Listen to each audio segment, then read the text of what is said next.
I just saw this white light. And I was completely peaceful, no stress, no pain, no noise, nothing, just this white light.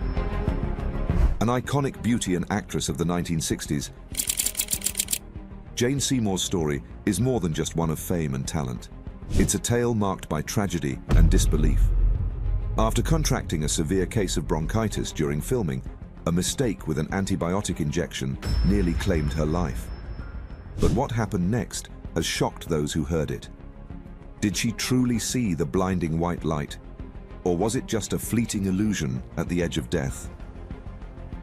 It was the 1970s when Jane Seymour found herself at the center of an exciting opportunity. She had just begun to make a name for herself in England, starring in a television show called The London Line. The role was one she could relate to. She played a virginal head of a shipping line set in the 1870s, a character of innocence and purity. It was a fitting background for what would become her breakthrough role, but she had no idea how the path would unfold. The casting for Live and Let Die, the James Bond film featuring Roger Moore's debut as the iconic spy, was underway. They were searching for someone to portray Solitaire, a mysterious and enigmatic character whose defining trait was that she was a virgin. It seemed like a rare role, especially in the vibrant, free-spirited atmosphere of swinging London at the time. Unbeknownst to Jane, two key figures in the Bond production, Harry Saltzman and Cubby Broccoli, had both independently watched her on The London Line. Both men decided she was the perfect fit for the role. At the time, Jane didn't yet realize the significance of their interest. In fact, she was only just beginning to make a name for herself. When they contacted her agent to offer her the role, they were told she was unavailable. But the persistence of the Bond team didn't waver. They called again the following week, urging her agent to have her meet them. When Jane agreed to meet them, she had no idea what to expect. She was often told that she looked different with her hair off her face, a comment that had stuck with her. For the audition, she decided to wear a furry coat and hat, letting her long hair fall loose when she removed the accessories. The moment she entered the room and took off her coat and hat, her hair cascaded down, and that was the moment Harry Saltzman offered her the role. But things didn't end there. A playful argument broke out between Harry and Cubby as they bicker over who had discovered her first. Jane, a bit amused, jokingly chimed in, "Oh, you both saw me at the same time." And just like that, she was cast as Solitaire. Jane couldn't help but laugh at the situation. She was the only woman on the planet who wasn't trying to be a Bond girl. At the time, she wasn't aiming for fame through a James Bond film. Instead, she had dreams of performing Shakespeare and Ibsen, focusing on classic theater. But the role of Solitaire, a character defined by innocence and power, was now hers. Jane's wasn't a traditional audition. There were no monologues, no scripted lines to perform. All Jane had to do was simply show up and be herself. She didn't even have to act in the traditional sense. They had already seen her perform on screen in another show.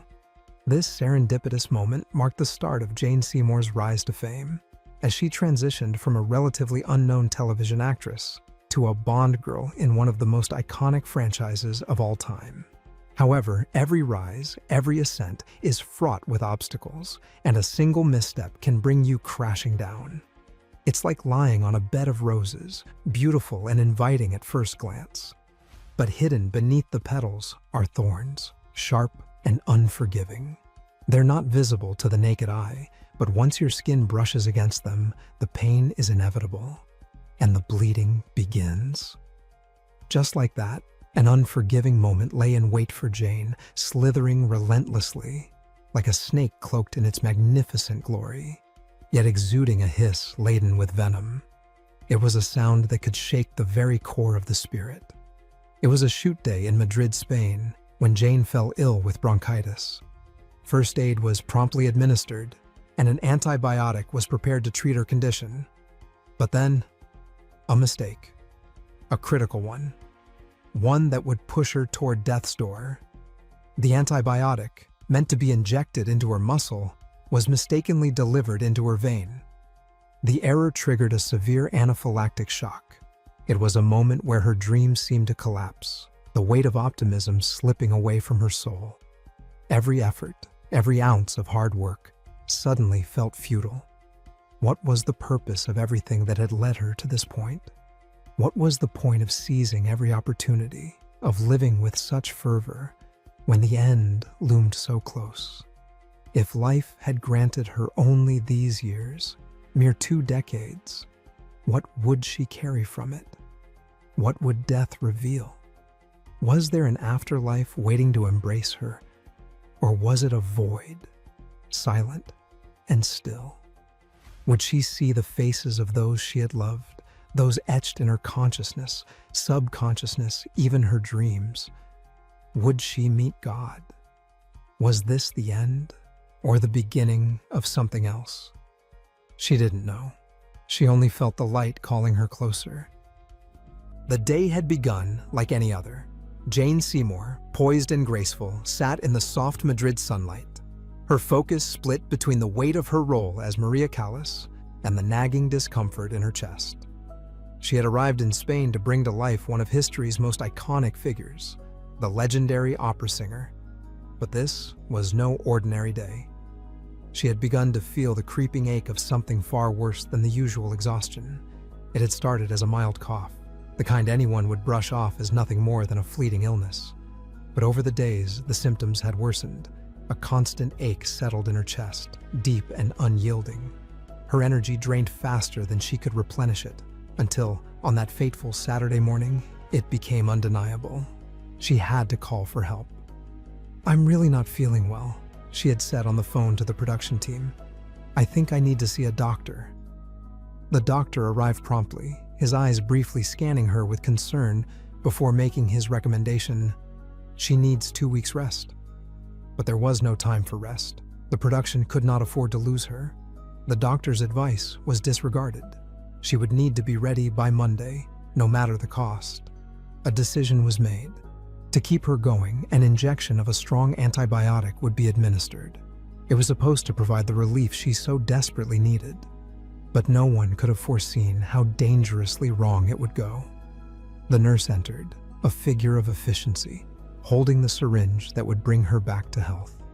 Or so it was believed. He had done this many times before, preparing the injection, rolling up her sleeve with the kind of practiced indifference reserved for medical routines. But this time, there was something wrong.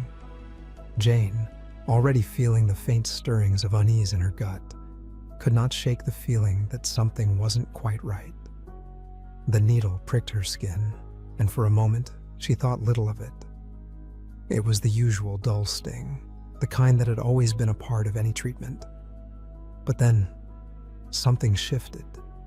The sensation spread through her arm like ice, seeping deeper into her veins. The coldness that followed was sudden and sharp, a warning that something had gone terribly awry. Her breath hitched. "Something's wrong," she thought, trying to speak but finding her voice strangled by panic. She felt her throat constricting. She tried to breathe. In vain, she could not. Her chest began to tighten as though a vice were slowly being applied. She could feel her heartbeat increase rapidly, an unnatural thudding that reverberated through her ribs. It was as if her body was fighting against itself. And then, everything stopped. Her heart stuttered, then ceased altogether. At that moment, all noise ceased. No longer did she hear the nurse's footsteps, the frantic rustling of doctors' coats, or the overhead beeping of medical machines. All that remained was stillness, enveloping her in a silence that could not be broken. Jane found herself in a place beyond comprehension. The pain that had gripped her moments earlier was gone, replaced by a profound emptiness.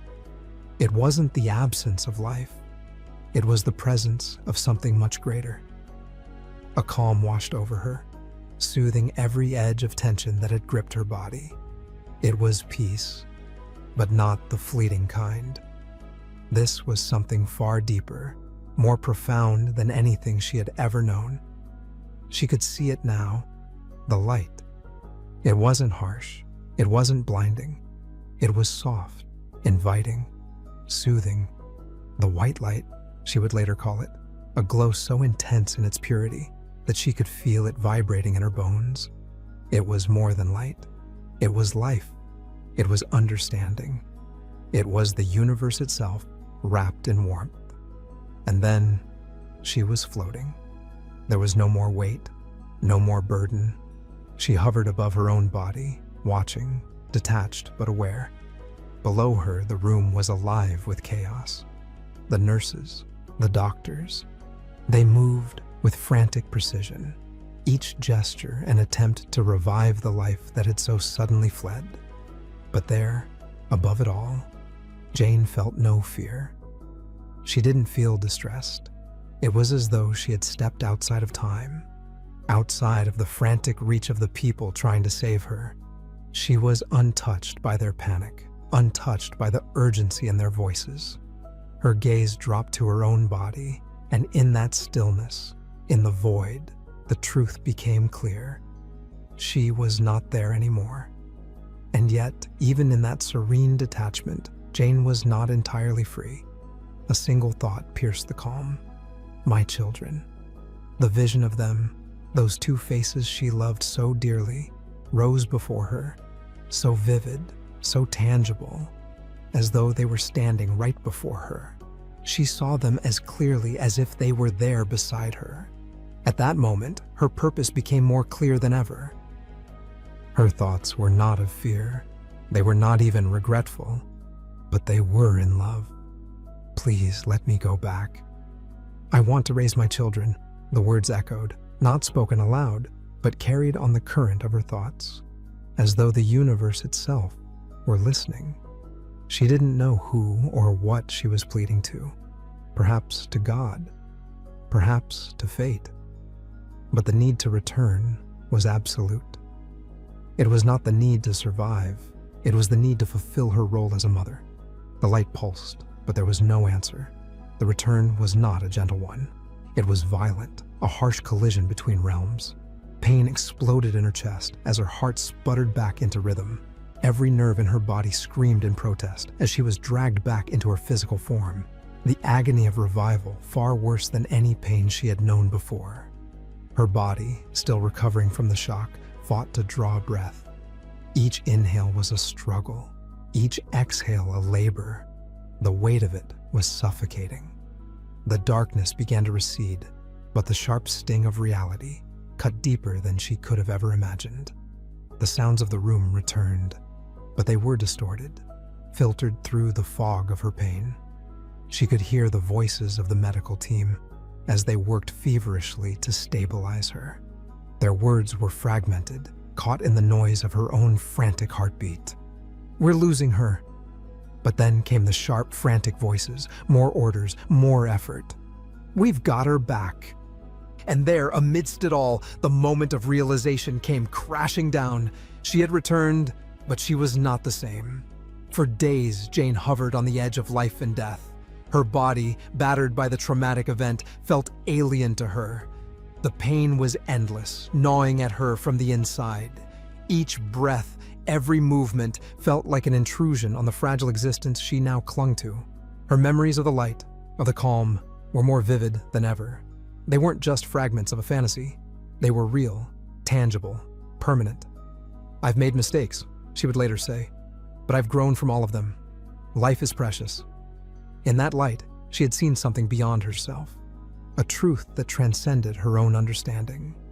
And in the quiet that followed her return, she understood that nothing would ever be the same.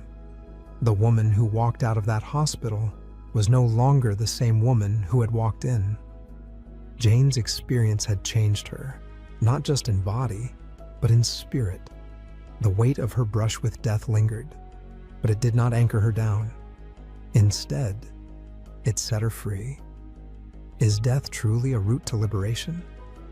Or is it the realization, quietly sprouting within her, that grows into the fruit of understanding, revealing, in its fullness, the true value of life, and what remains of it? When Jane finally returned to her body, her chest heaving with the effort of breathing again, the world did not embrace her survival, with the warmth she might have expected. Her hands trembled violently as her body, still reeling from the shock, tried to stabilize itself. Cortisone and adrenaline had pulled her back from the brink, but she was far from whole. It was in this fragile state, her heart still pounding with the echoes of near death, that she heard the accusation. "She's being hysterical," the producer declared, his voice cutting through the air like a blade. "She's afraid of the role. She doesn't want to play the part." Jane, disoriented and weak, could barely comprehend what she was hearing. Hysterical, afraid of the role. It was an insult so detached from the truth that it left her speechless. She struggled to find her voice, her words soft but firm. "No, I wasn't faking." Later, the insurance doctor would validate what Jane already knew. "You were nearly not here." But in that moment, surrounded by doubt and disbelief, Jane felt the weight of her own mortality settle heavily upon her. The days that followed were marked by an almost unbearable fragility. Jane's body, though alive, felt foreign to her. Every movement was a struggle, every breath a reminder of the precariousness of her existence. The fear was relentless.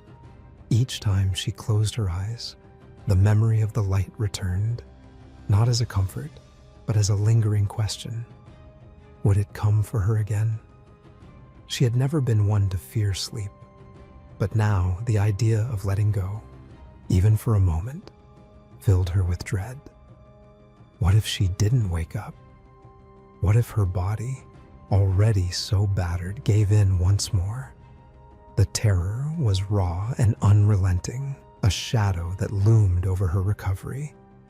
And yet, even as fear lingered, something else began to take root. The memory of her experience, vivid and undeniable, refused to be silenced. She had seen her own body from above, heard the voices of those trying to save her, felt the peace of leaving it all behind. It was not an ending, it was a transition, one that carried with it profound truths she could no longer ignore. After that happened, Jane later reflected, "My whole life changed." It wasn't just the act of nearly dying that had altered her, it was the clarity it had brought. She realized, with a certainty that could not be shaken, that life could end in an instant. The certainty of this truth stayed with her, not as a source of fear, but as a guide. Every decision she made, every interaction she had, was now colored by the knowledge that time was finite. And yet, despite the gravity of this realization, Jane found herself at peace with the life she had lived. She had no regrets, not even for the mistakes she had made or the hardships she had endured. "I've made mistakes," she admitted, "but I've grown from all of them." It was this reflection, this lack of regret, that allowed her to move forward with clarity and purpose. She understood now that life wasn't about perfection. It was about living fully, embracing every moment, and finding meaning even in the challenges. Out of this awakening came something extraordinary: the Open Hearts Foundation. For Jane, the foundation wasn't just an idea, it was a calling. Rooted in the lessons of her near-death experience, the foundation was dedicated to serving others, empowering them to turn adversity into opportunity. It was her way of channeling the clarity she had found into something tangible, something that could make a difference. "You only take two things with you when you die," she often said: "the love you share in your life and the difference you've made." This realization became the cornerstone of her work. Through the foundation, she sought to spread the message that life's true value lies not in what we accumulate, but in what we give. Jane's near-death experience wasn't just a personal transformation, it was a universal lesson. She spoke of it often, not with fear, but with reverence. Dying didn't hurt, she would tell people. When you die, you leave your body, and you can actually see and hear everything that's happening.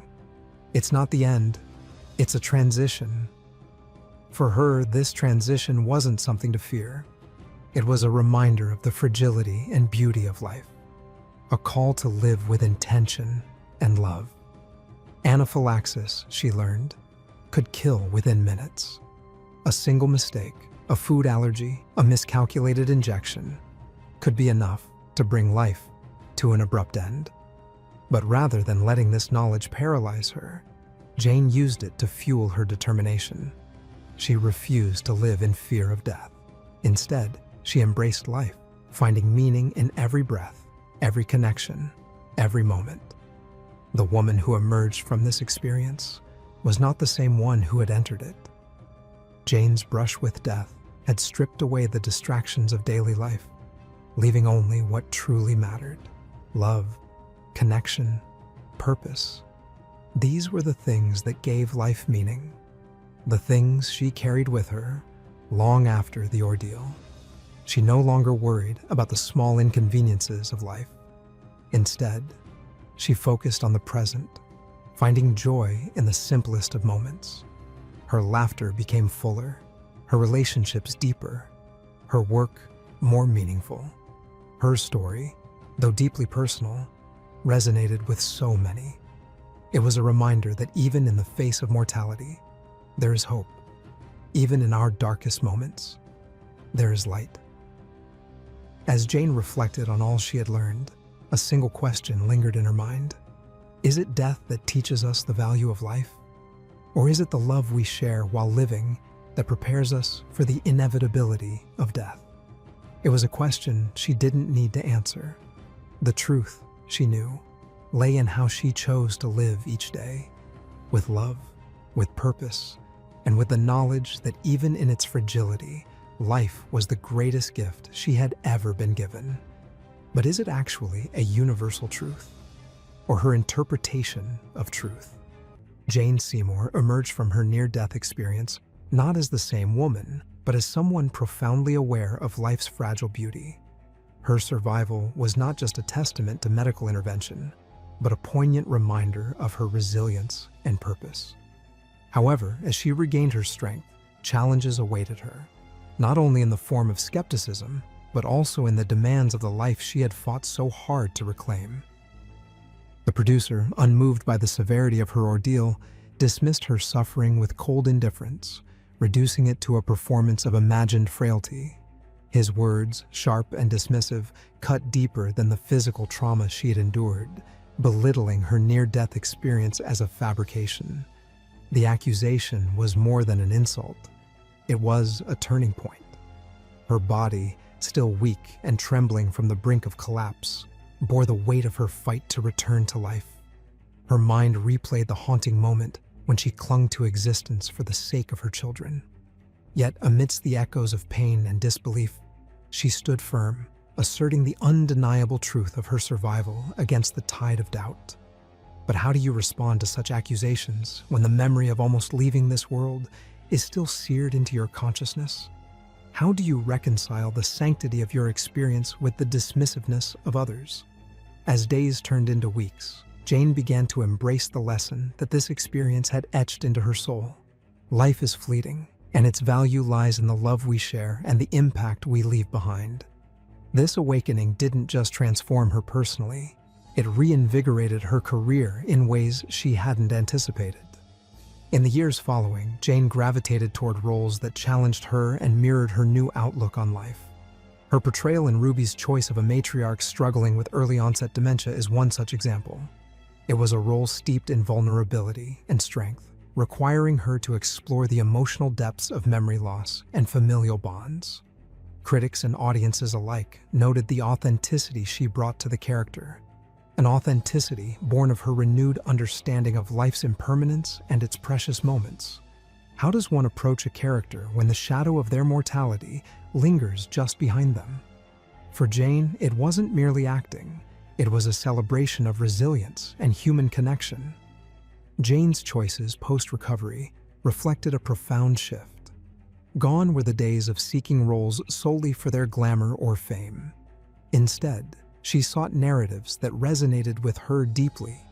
Her work in Ruby's Choice wasn't an isolated venture. It was part of a pattern.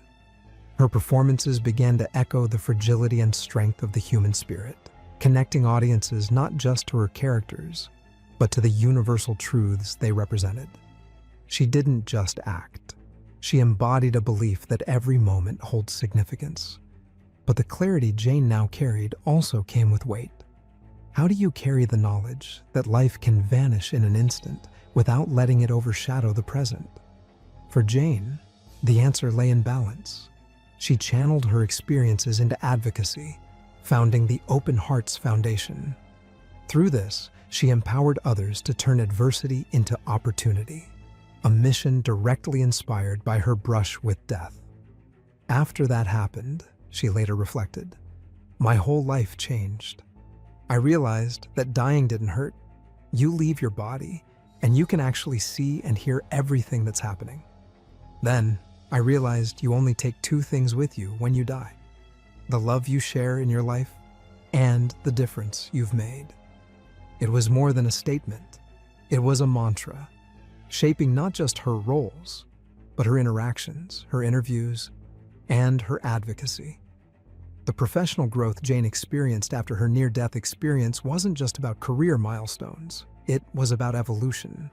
Her renewed focus on meaningful projects resonated with audiences and critics, cementing her legacy as an actress who brought sincerity and depth to every role. But the road wasn't without its challenges. In interviews, Jane spoke candidly about the lingering effects of her experience. She admitted to moments of fear, particularly when closing her eyes, a temporary phobia that reminded her of the vulnerability she had felt during her brush with death. Still, she refused to let fear define her. Instead, she allowed it to fuel her, embracing each role with a sense of gratitude and determination.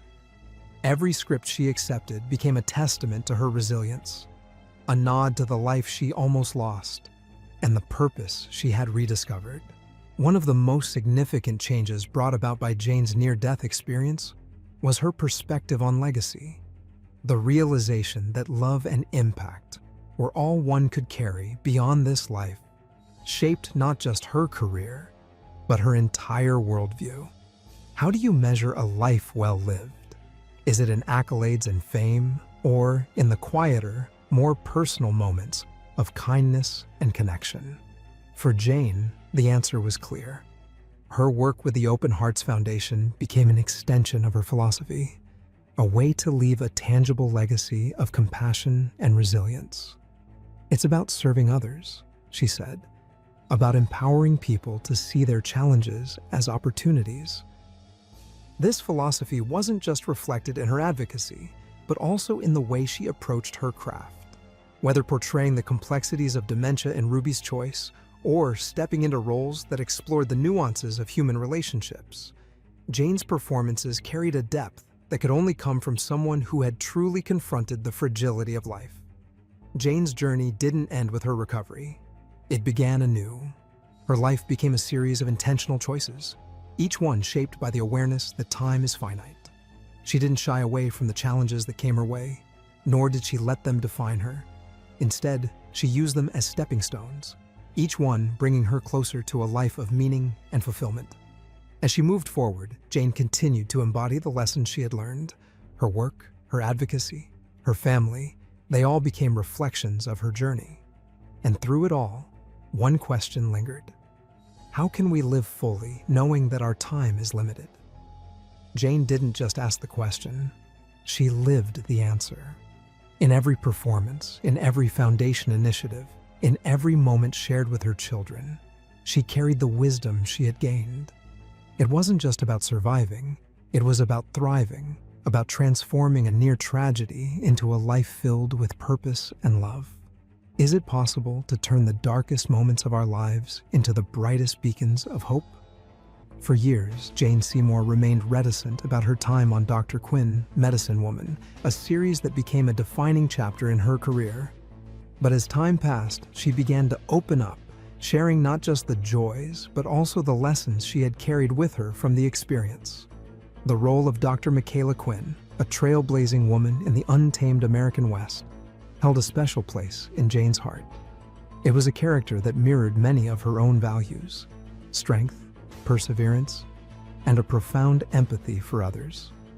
Yet, while the show brought Jane immense professional fulfillment, it also brought challenges that taught her lessons she wished she had known earlier. "Don't get romantically involved with a co-star early on," she said with a wry smile, reflecting on her time on set. "Especially if things don't work out, and the show hasn't even started airing. It can make things messy." Her words carried the weight of experience, hinting at the complexities of balancing personal relationships and professional responsibilities. How many of us learn such lessons the hard way, through trial, error, and moments we wish we could rewrite? Jane didn't dwell on regrets, but instead shared these insights with a sense of humor and humility. For her, the challenges of Dr. Quinn were not burdens to be carried, but stepping stones that shaped her perspective and strengthened her resolve. The series wasn't just about acting. It was about connection, growth, and the realization that even the most complicated experiences can leave us with something valuable. As Jane reflected on those years, she saw not just the difficulties, but the profound impact the role had on her life and career. Before her near-death experience, Jane Seymour's life was already full of complexities, both personal and professional. One of the most defining chapters was her relationship with Joe Lando, her co-star on Dr. Quinn, Medicine Woman. Their romance began with the same kind of intensity that would later characterize their on-screen chemistry. "We fell in love during the pilot," Jane later admitted, a hint of nostalgia in her voice. At the time, it felt like a whirlwind, a storybook romance set against the backdrop of the untamed American West. But as quickly as it began, the relationship unraveled, leaving both actors to navigate the aftermath while working closely together. For Jane, the end of their romance felt like a personal failure, a painful reminder of the risks involved in blurring the lines between love and work. Yet it was during this period of emotional turmoil that she began to experience the first inklings of vulnerability that would later deepen her understanding of life, death, and the relationships that define us. The timing of her relationship with Joe, coming before the near-fatal antibiotic incident, marked a period of heightened emotions for Jane. The breakup had left her grappling with unresolved feelings, and the intensity of their on-screen roles only heightened the challenge of maintaining professionalism. Their personal history added an unspoken tension to their performances, which audiences interpreted as raw chemistry. But behind the scenes, Jane was learning to compartmentalize her emotions, to draw a clear line between Michaela and Sully's fictional love story and the realities of her own life. How do you separate the heartache of what was from the demands of what must be? For Jane, the answer lay in embracing the discomfort and using it to inform her work. Then came the moment that changed everything. The antibiotic mishap, which brought Jane to the brink of death, would alter her perspective in ways she could never have imagined. Hovering above her body, feeling the pull of the white light, she was struck not by thoughts of her career or even her past romantic entanglements, but by the faces of her children. It was a moment of clarity so profound it eclipsed everything else. What truly matters in the end? When she pleaded to return, to live again, it wasn't for unresolved relationships or unfulfilled ambitions. It was for love. It was for the people who depended on her, who gave her life its meaning. After surviving her near-death experience, Jane's priorities shifted. The emotional weight of her romance with Joe seemed to dissolve into something deeper: friendship. They had shared something significant, but now they were bound by mutual respect rather than unresolved passion. "We became close in a different way," Jane reflected. It wasn't about romance anymore. It was about trust.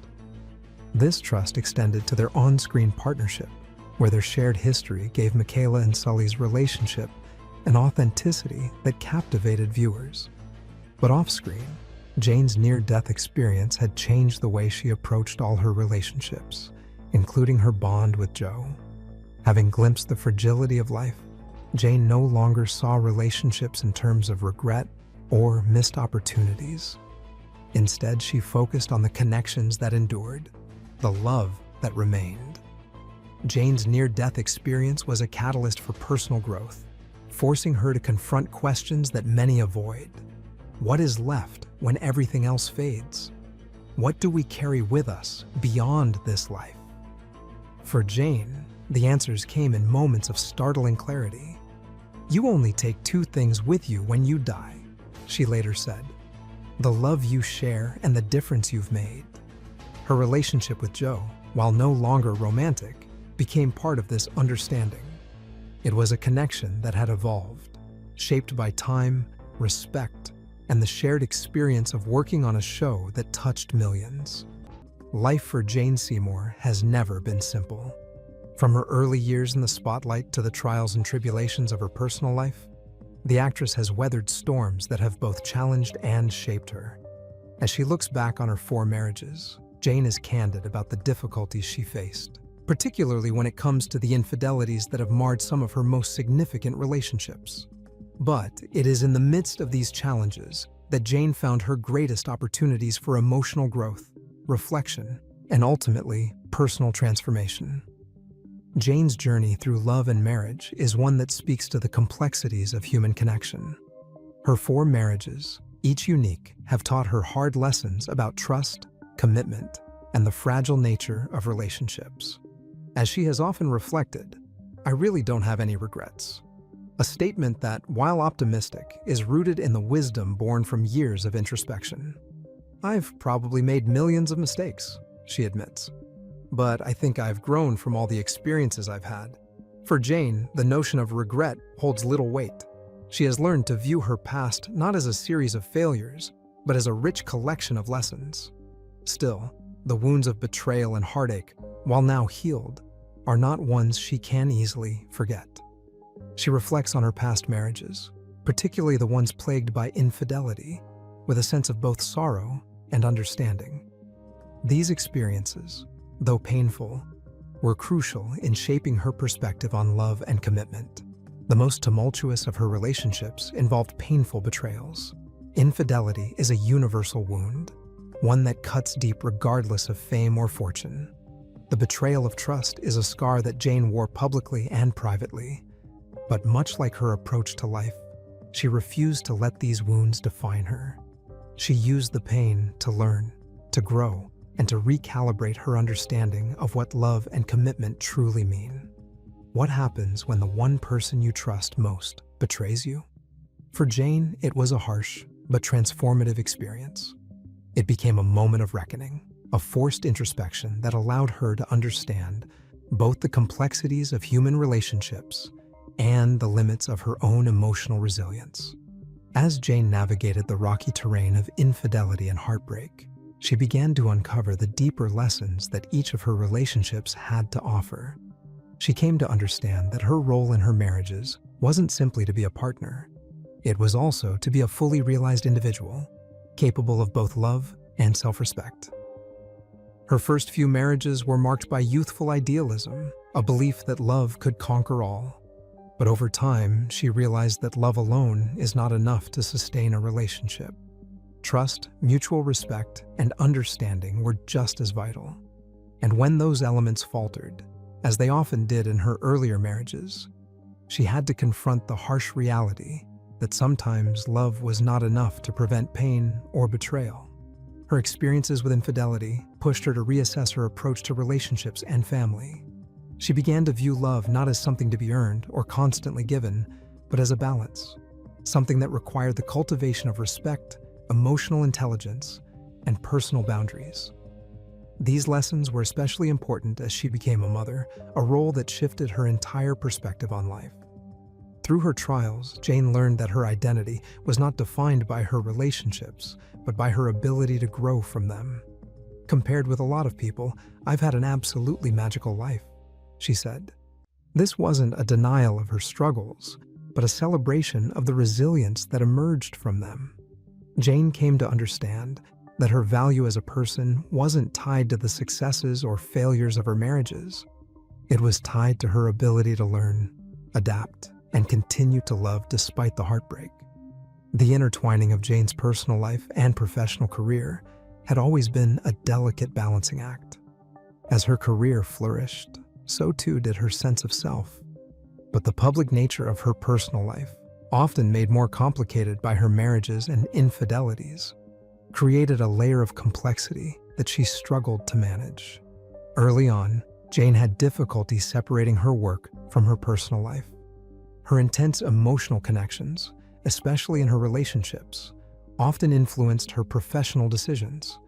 However, after her near-death experience, Jane gained clarity in a way she hadn't before.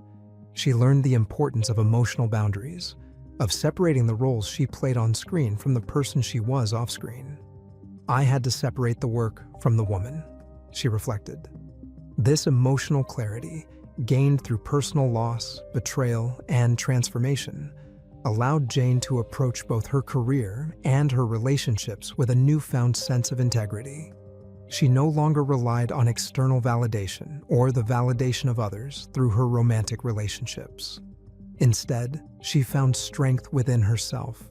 As her personal life became more grounded, Jane's professional life blossomed in a way that was more aligned with her true self.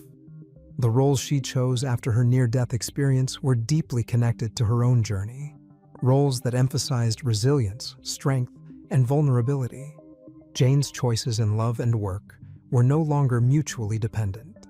She was no longer searching for something outside herself to give her meaning. She had learned to find it within. When Jane entered her fourth marriage with James Keach, she did so with a profound sense of understanding and awareness. By then, she had learned what it meant to give love without losing herself in the process. Her previous experiences with betrayal, loss, and emotional pain had taught her the value of both personal boundaries and the importance of unconditional love, not just for others, but for herself. The infidelities she had suffered in her past had not destroyed her capacity to love. Rather, they had refined it. Jane's perspective on love became one of balance, recognizing that it was a gift that required both giving and receiving in equal measure. This new understanding not only shaped her relationship with her partner, but also her relationship with her children. In her later years, Jane became deeply invested in being present for her family, something she hadn't always been able to do in her earlier marriages. Her personal growth, reflected in her work and relationships, allowed her to find peace in the love she shared with her children, her partner, and her broader circle of friends and family. Looking back, Jane's reflections on love and relationships are not clouded by bitterness, but infused with gratitude. "I've made mistakes," she says, "but I've grown from all of them." The wisdom she has gained through the heartaches and challenges of her past has given her a unique perspective on love and commitment, one that is grounded in self-respect and authenticity. Her journey through 4 marriages, each with its own set of challenges, taught her not just about love, but about the power of transformation. The infidelities she faced in her relationships weren't merely wounds. They were opportunities for healing and growth. Is it true that pain is an essential element which helps you to learn and grow? Jane Seymour's living room is a testament to a life reimagined. Overlooking the Pacific Ocean, the space feels expansive, light-filled, and alive with the essence of its owner. 6 large floral paintings dominate the walls, their vibrant colors an echo of the artist's own resilience. Each piece seems to tell a story, one born of triumph over adversity and the ability to see beauty in the most challenging of circumstances. "I paint and design pretty much every day," Jane says, her voice soft but steady. She pauses for a moment, admiring the canvases before her, then smiles as she recalls a particularly humorous milestone in her artistic journey. "3 of my paintings were actually in the Guggenheim for at least 12 hours, she laughs, the memory of her donated works for a charity auction bringing lightness to her tone. The laughter, however, masks a deeper truth. Painting didn't come into Jane's life by chance. It emerged in the aftermath of one of her most trying periods, when life felt as though it had been pulled out from under her. "Had I not gone through the worst time in my life, this gift wouldn't have happened to me," she says, smoothing the delicate ruffles of her seafoam green net skirt, the weight of her words making the air feel still for a moment. There was a time when Jane felt like she had lost everything. Financial troubles loomed. Her personal relationships were fraying, and the stability she had always relied on seemed to vanish overnight. I thought, what now? Where do I even begin? She recalls, her gaze distant as if replaying the memory in her mind. The world she had built felt irreparably fractured, and the path forward was obscured by uncertainty. Amid the turmoil, she found herself standing in front of a blank canvas, unsure of what to do, but compelled to try. At first, it was tentative. A few strokes of paint here, a burst of color there. But as the hours passed, something shifted. What began as an act of distraction became a source of solace, a way to process feelings too complex for words. It wasn't just about creating something pretty, Jane says. It was about finding myself again, piece by piece. Painting quickly became a daily ritual, a lifeline that helped her navigate the chaos. With each canvas, Jane felt a little stronger, a little more like herself. It's strange to think about now, she admits, but in some ways, that blank canvas saved me. The process of turning emptiness into something beautiful mirrored her own journey, giving her the strength to rebuild her life. As Jane's confidence grew, so did her creativity. Painting opened the door to other artistic pursuits, sculpting, jewelry design, and even creating home goods. Each medium allowed her to explore a different facet of her story, and together they formed a mosaic of resilience and reinvention. I'll be working on a painting, and suddenly I'll think, this would make a beautiful piece of jewelry. Or, what if this concept became a sculpture? She says, her enthusiasm palpable. Over time, Jane's artistic talents began to attract attention. Her jewelry designs, particularly her Open Hearts collection, became symbols of resilience and hope. The idea is simple, she explains. When your heart is open, it can never truly break. It bends, it stretches, but it remains open to love and possibilities. The message resonated with people from all walks of life, further fueling Jane's passion for creating pieces that carried meaning. Her role as one of 6 official artists for the Olympics was another milestone that reaffirmed the connection between her art and her journey. Designing pieces that captured the spirit of unity and perseverance, Jane found herself reflecting on the parallels between her work and the stories of the athletes she celebrated. Every athlete has faced struggles to get where they are, she says, and that's what art is for me, a way of turning struggles into something meaningful. Her home, much like her art, is a reflection of her soul. The living room, with its floor-to-ceiling windows and ocean view, serves as her creative sanctuary. This is where I feel most inspired, she says, gesturing toward the horizon.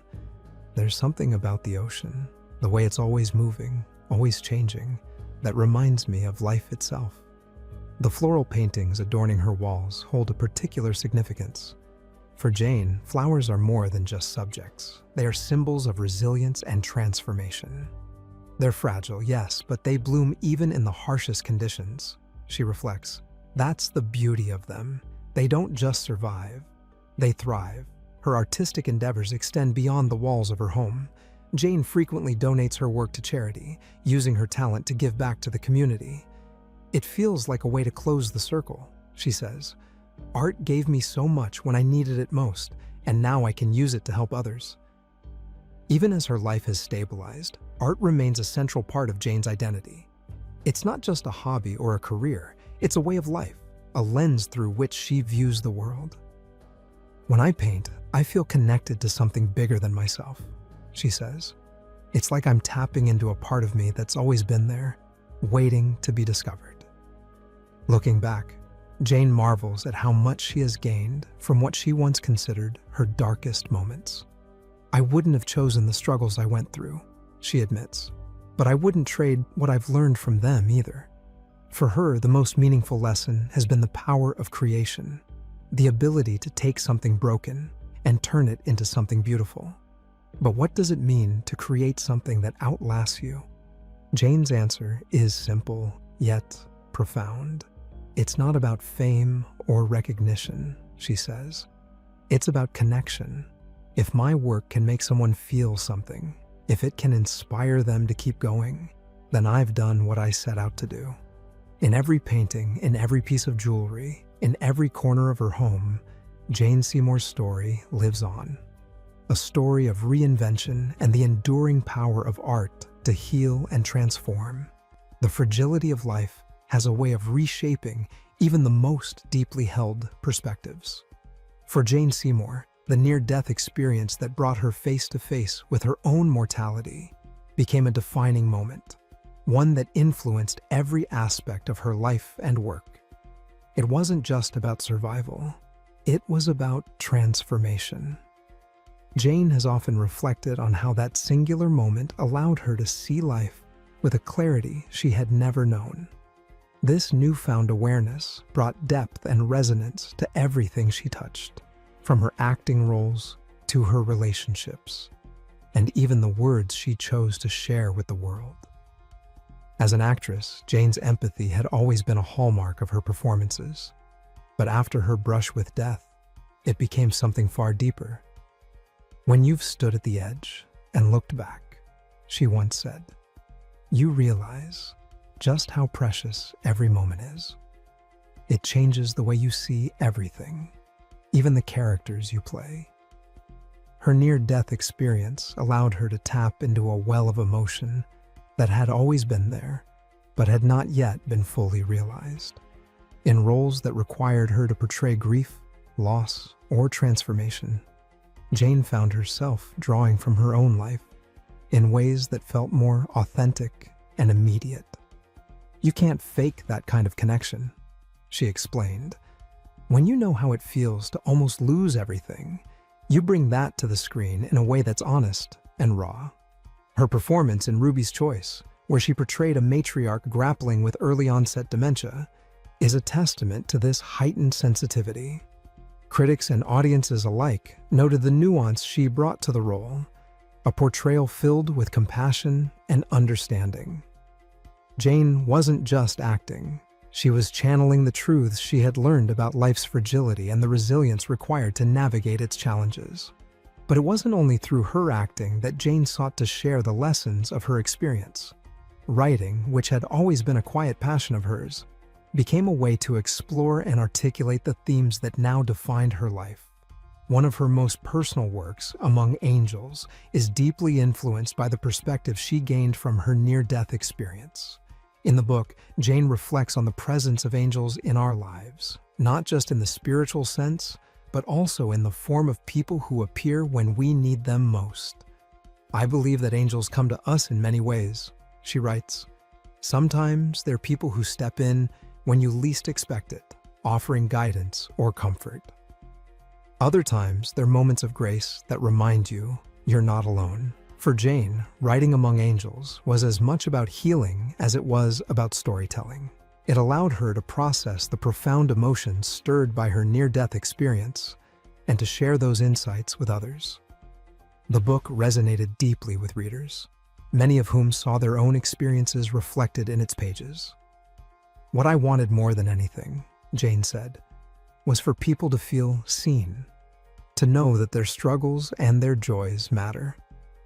Life is fragile, yes, but it's also incredibly beautiful, and that's worth celebrating." Her openness about her journey didn't stop with the book. Over the years, Jane has become a fixture in interviews and public speaking engagements, where she often shares her story with a mix of candor and hope. "I realized that my story isn't just mine," she explained. "It belongs to everyone who's ever faced a moment where they weren't sure if they could go on." Fans have repeatedly told her how much her words mean to them, whether it's someone navigating a personal loss or grappling with their own health challenges. Jane's willingness to share her vulnerabilities has created a bond that transcends the typical actor-audience relationship.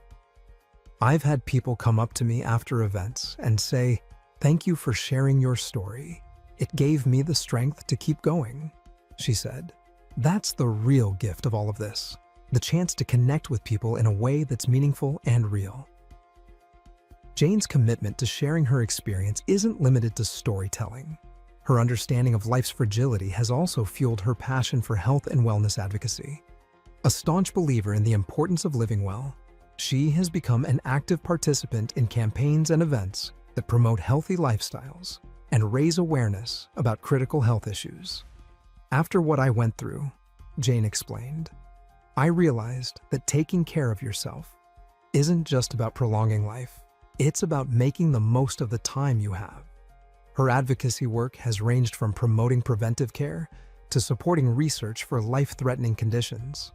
For Jane, these efforts are a way to honor the second chance she was given, a way to give back and inspire others to prioritize their well-being. But perhaps the most enduring legacy of her near-death experience is the way it has shaped her worldview. Jane often speaks about how the moments she spent outside her body, looking down at the frantic efforts to revive her, gave her a profound sense of perspective. When you're up there, she said, everything feels so clear. The things we think matter so much, the worries, the arguments, they just fall away. What's left is love. The love you've given, the love you've received. That's all that really matters. Her words resonate with a simplicity and truth that are difficult to ignore. In her writing, her acting, and her advocacy, Jane's message is consistent. Life is fragile, but it is also incredibly precious. Every moment is an opportunity to connect, to create, and to love. And yet, even as she shares these insights with the world, Jane remains grounded in the knowledge that she is still learning, still growing. None of us have it all figured out, she said with a laugh. I certainly don't, but what I do know is that life is worth showing up for, even when it's hard. Especially when it's hard. As Jane continues to write, act, and advocate, she does so with the understanding that her near-death experience was not an ending, but a beginning. It was the start of a journey that has allowed her to see the world and her place in it with fresh eyes. And so she asks her readers, her viewers, and her audience one simple question. What would you do differently if you knew how fragile life truly is? But it never ends on the fragility of life, because the experience of a single person does not account for what fragility actually is. The weight of mortality often comes crashing down when we least expect it, and Jane Seymour isn't the only one who faced it. For Tracy Morgan, it arrived one fateful day in June 2014, shattering the ordinary rhythm of life and leaving him grappling with questions of existence, purpose, and connection. The accident, a devastating six-car collision, claimed the life of one of his closest friends and left Tracy in critical condition. His body was broken, his future uncertain, and the world as he knew it would never be the same. Rushed to the hospital, he underwent emergency surgery, his body hovering between life and death. But it wasn't just the physical trauma that left its mark. Tracy later recounted, with a mix of awe and solemnity, the inexplicable moments that followed, moments he believes took him to the edge of eternity. He described entering a realm that felt entirely removed from the chaos of the crash. It was there, in what he called heaven, that he saw his late father, a figure he hadn't seen since losing him as a teenager.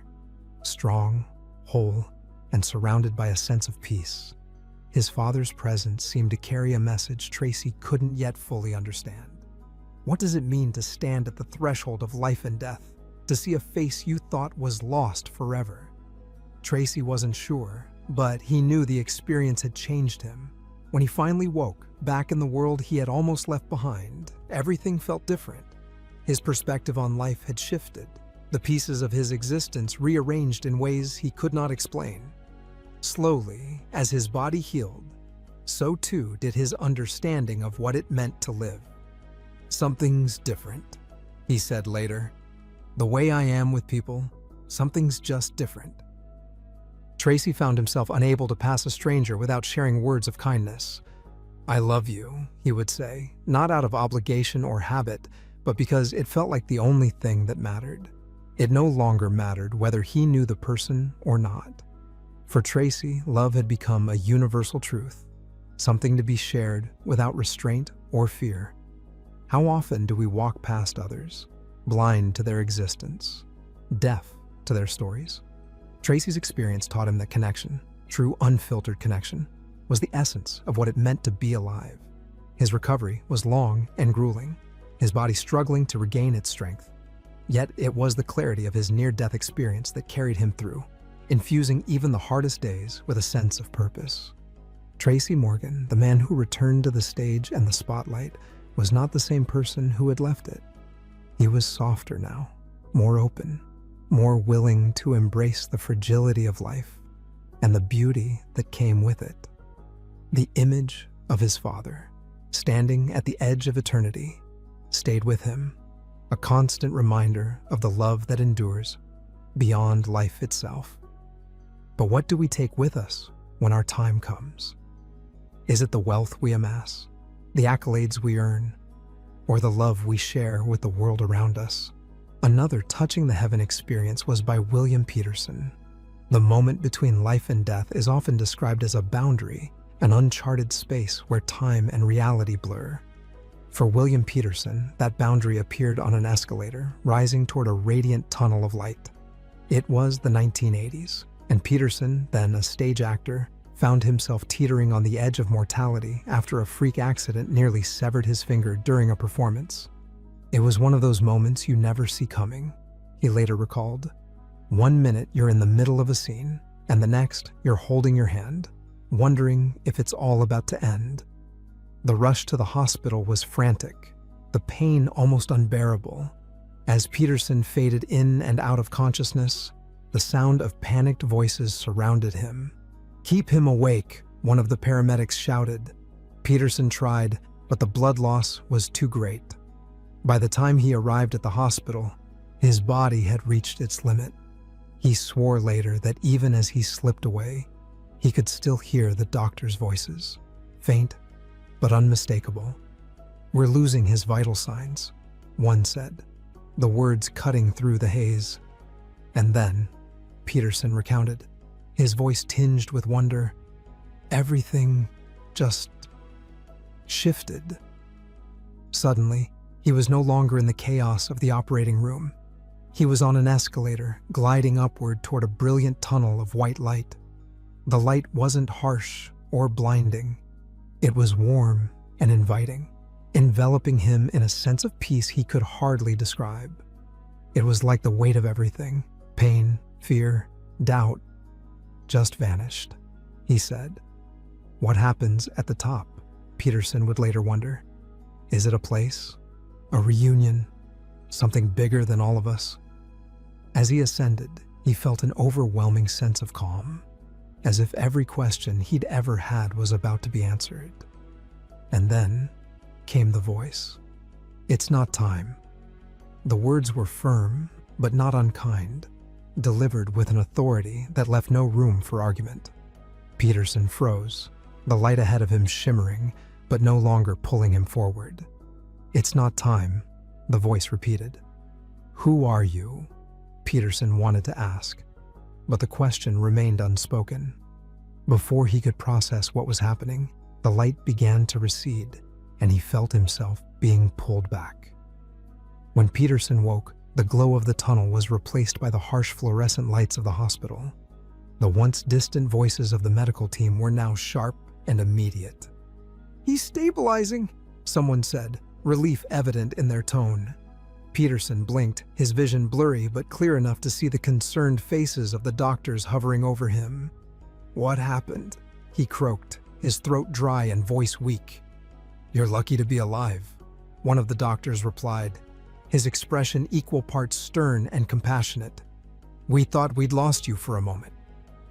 Peterson's body was battered and weak, the pain from his injury now competing with the surreal memory of the escalator and the light. But the experience wasn't something he could dismiss.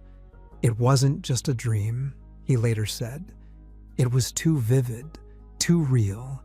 That light, that voice, it stayed with me, like a part of me didn't come back. Years later, Peterson reflected on the incident, calling it proof of an afterlife. The memory of that escalator, that light, and the voice that told him to return gave him a certainty that death was not an end, but a transition. "What do you think was waiting for you at the top?"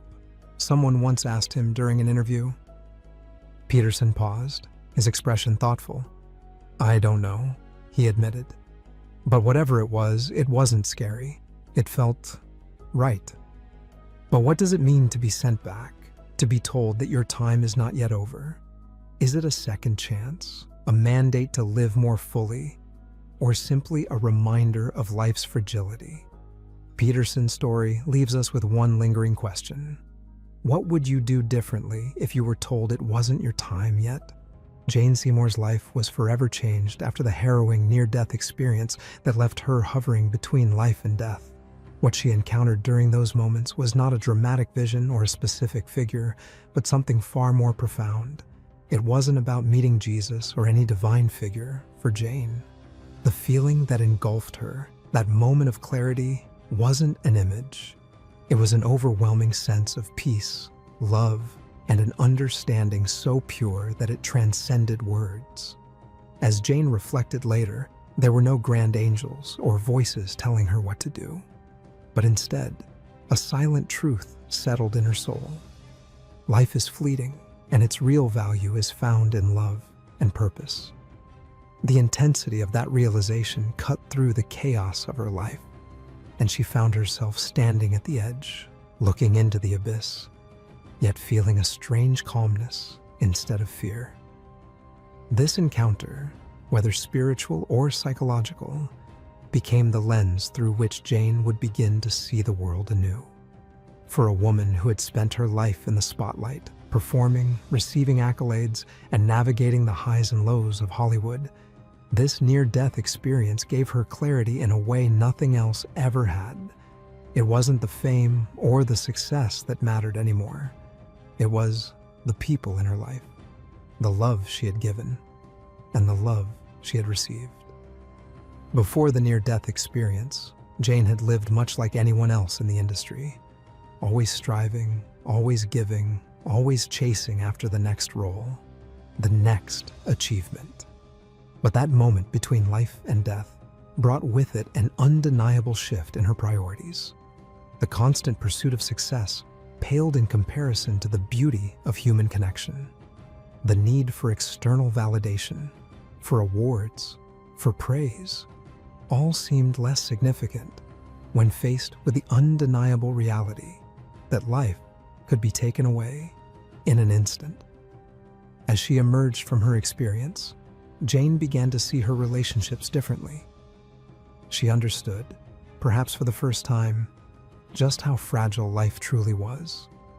Whether it was the friendship she shared with Joe Lando, her relationship with her children, or the profound bond she felt with her fans, everything became imbued with an overwhelming sense of gratitude.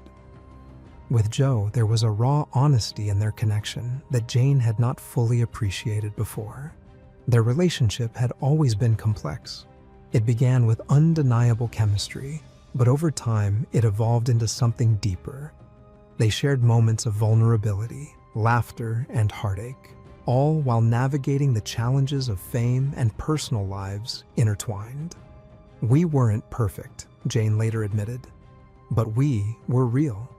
And it was the realness of their relationship that had the most value. The imperfections were no longer seen as flaws, but as parts of the whole, parts that made their bond truly unique. It was a love that, though it had its ups and downs, stood the test of time. In the end, Jane realized that it wasn't perfection that mattered. It was the authenticity of their connection, the way they truly saw each other, beyond the glitz and glamour of the industry. But it wasn't just romantic relationships that shifted in the aftermath of Jane's near-death experience. As a mother, she found herself more deeply present with her children, more attuned to the moments they shared. The overwhelming love she felt for them was no longer taken for granted. There was a profound understanding that time, once thought to be infinite, was actually limited. In the quiet moments of her life, she realized that it was her children, her family, and the people she loved most who made life truly meaningful. There was an emotional shift in the way Jane looked at her fans, too. She had always been grateful for their support, But after her experience, something deepened within her. "I used to think my job was just to act," she said, reflecting on her role as a public figure. "But after what happened to me, I realized my story could actually help others." She began sharing more openly about her near-death experience in interviews and public talks. What once seemed like a private trauma now felt like a shared human experience. She connected with people in ways she never had before. Fans reached out to her, some to thank her for the inspiration her words gave them, others for her openness and vulnerability in telling her story. Her relationship with them became a mirror, reflecting back the love and understanding she had discovered in herself. As Jane spoke about her journey, she often reminded people of the power of connection, the importance of truly living in the moment, of being present, and of loving without reserve. Her near-death experience gave her that gift, the clarity to recognize that what truly matters is not what you achieve, but how you love and the connections you foster along the way. Her art and storytelling became the perfect vessels to share those insights. Jane's experience led her to write Among Angels, a book in which she reflected on the people and moments that had shaped her. The book, imbued with the wisdom she gained from that pivotal moment, is filled with stories about the presence of angels, not necessarily in the traditional sense, but as people who come into our lives to guide, to offer comfort, and to show us the way. In her book, Jane wrote about the fragility of life and how it is the love we give that leaves the most lasting impact. "I realized," she said, "that love is the only thing we take with us when we go. The love we give, the love we receive. It's what remains." This became the foundation of her personal philosophy, the lens through which she lived her life. No longer was she concerned with the accolades, the material gains, or the praise. What mattered was how she showed up for the people around her, how she loved her family, her friends, and even her fans. It became clear to her that love wasn't just about romantic relationships. It was the quiet moments of kindness, the bonds forged through vulnerability, the ways in which we connect beyond the surface. These were the things that truly mattered. It was a sentiment she carried with her into every facet of her life, and she made sure to share it with others who might need it most. "Don't wait," she often tells people. "Don't wait for some grand moment to remind you of how precious life is. Embrace it now, in every small interaction, every chance to give love, to show up for the people who matter." As Jane looks back on her journey, from her romance with Joe to the moment she hovered between life and death, she sees it all as part of a greater tapestry. The heartbreak, the joy, the vulnerability of it all, each moment leading her to a deeper understanding. "We are not defined by what we achieve," she reflected, "but by the love we give and the connections we nurture." In the end, it wasn't the extraordinary that defined her. It was the real, raw, and authentic connections she made, whether with Joe, her children, or the people who supported her throughout her career. It was these relationships, built on love and mutual respect, that gave her life its meaning. And in those moments, she understood. This was the true treasure. Not fame, not fortune, but love. And so, as the question of whether Jane Seymour really met Jesus lingers in the air, perhaps the real answer lies in the greater truth she discovered for herself. That love is the force that transcends everything. It's in every act of kindness, every connection, every heartfelt word, and in the moments when we choose to be present and give without expectation. What do you think? Near-death experiences teach us about the nature of life? Are they glimpses of the beyond or illusions of the mind? Share your thoughts and theories in the comments. If this story kept you on the edge of your seat, just like it did for us, make sure to hit that like button and subscribe for more stories like this.